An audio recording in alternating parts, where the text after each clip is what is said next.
6 part A. A bag contains 3 red, 5 white and 8 blue counters. One counter is chosen at random. What is the probability of choosing a blue counter? Well, the total number of counters is 3 plus 5 plus 8. So there are 16 counters in total. What is the probability of choosing a blue counter?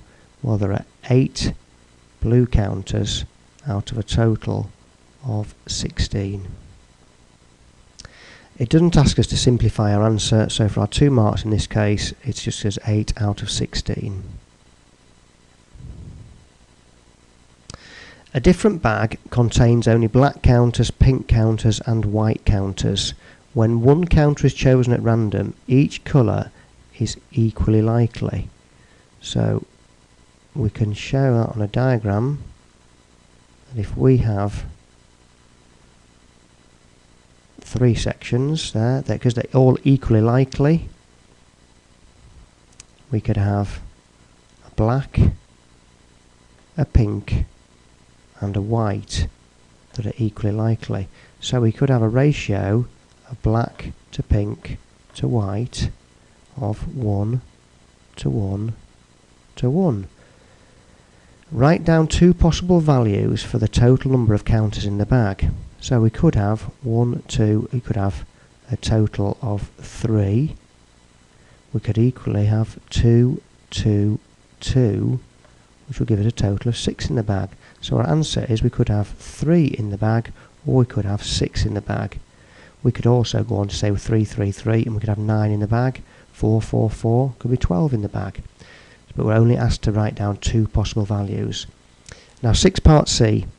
Another bag contains only green counters and yellow counters. There are more than 10 counters in the bag. When one counter is chosen at random, the probability of choosing a green counter is 3 out of 4. So we can show that probability on a diagram too as well. If we have a diagram that's got 4 squares on it, 3 out of every 4 is green. That's what we're told, and the probability of choosing a green counter is 3 out of 4. So green, green, green, 3 out of the 4 leaves the last one to be yellow.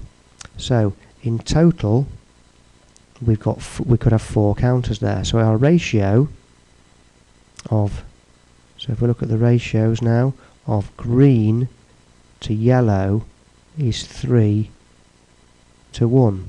3 out of a total of 4. So our total there is 4. Now we're told to write down 2 possible values, the total number of counters in the bag. But we're also told there are more than 10 counters in the bag. So we could have 4 to 2 if we doubled up.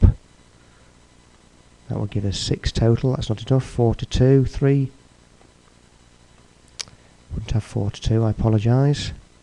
We'd have 6 to 2. 6 to 2, which would give us a total of 8, which is not more than 10. So 3, 6, 9 to 1, 2, 3, which would give us a total of 12. And again, our ratio 3 to 1, green to yellow, 9 to 3.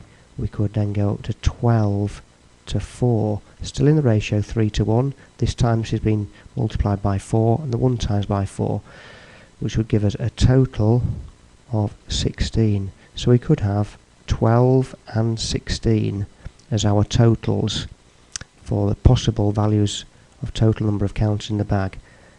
For 6 part C, it's any multiple of 4 over 10, and for 6 part B, it's any multiple of 3.